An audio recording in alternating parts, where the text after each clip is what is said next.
Good evening. While headlines often focus on chip fabs and billion-dollar semiconductor plants, tonight's story is about something just as critical and far less glamorous. Because chips don't work without components. And India just moved decisively on that very front.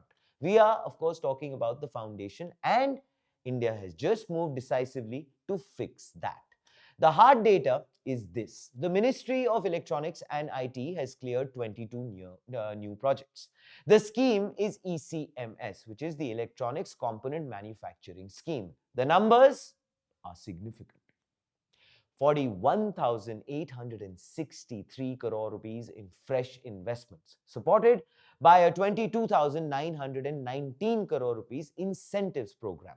But of course, the mechanism is where the plot thickens. This is a race-based model. Incentives are tied strictly to incremental production and employment. It's simple math. You build, you get paid. You delay, you lose out. Whoever starts production first wins faster. This tranche isn't only about the big conglomerates. Yes, names like Tata Electronics and Samsung's display plant in Noida are in the mix for sure. They bring scale.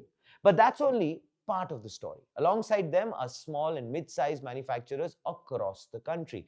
They're building the rules, the nuts and bolts actually, of the ecosystem. Printed circuit boards, connectors, capacitors, enclosures, camera and display sub-assemblies, lithium-ion cells, battery anodes, optical transceivers. Well, these are the components that make electronics possible at scale. The difference between a design on paper and, of course, a factory that actually runs.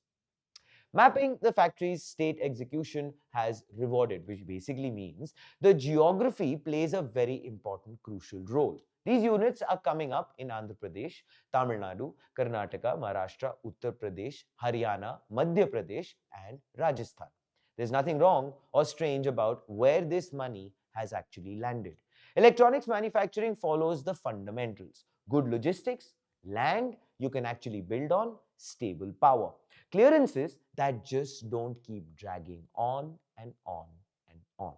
The states that move first are seeing the payoffs. Right now, execution is what separates winners, well, from the rest. And of course, let me now, of course, draw your attention to the holistic view. We've covered the high-end clearances on front page, the semiconductor fabs, the ATMP plants, the 4,594 crore rupees clearance for specialized chips. We of course know the government is pushing capital subsidies under the India Semiconductor Mission. But fabs alone don't create resilience. Components do. Yes, without domestic PCBs, connectors, and battery materials, fabs stay dependent on imports. Cost stay high. Supply chains remain fragile. ECMS is that missing middle that we had mentioned at the top of the story. And of course, this is the shift from we assemble electronics to we own the electronics supply chain. At the announcement, IT Minister Ashwini Vaishnaw made the standard clear. Six Sigma quality is no longer optional. Integrated research and development is a requirement, which of course is a green flag. And of course, India is now moving away from pure volume contract manufacturing. We are moving toward process maturity and design depth. The emerging pattern, which we have tracked over the last few weeks, is this: chip fabs, indigenous processors like Dhruv 64, RISC-V architecture, and now the component layer. The government, of course, is apart from writing policy, is also building an architecture, which is fabs plus components plus packaging plus design plus speed. And of course, very few media platforms are connecting these dots end to end. And this perfectly times, as always, because here is the front page take. The front page take, okay.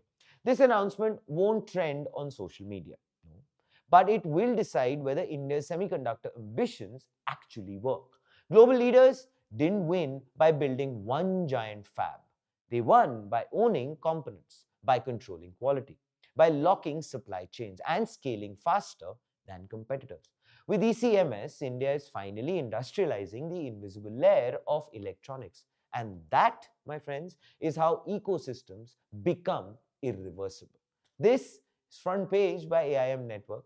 If you want to, of course, understand how India is building its tech stack from silicon to systems, please check our earlier coverage. It's a deep dive. And always remember, think AI, think India, think AIM.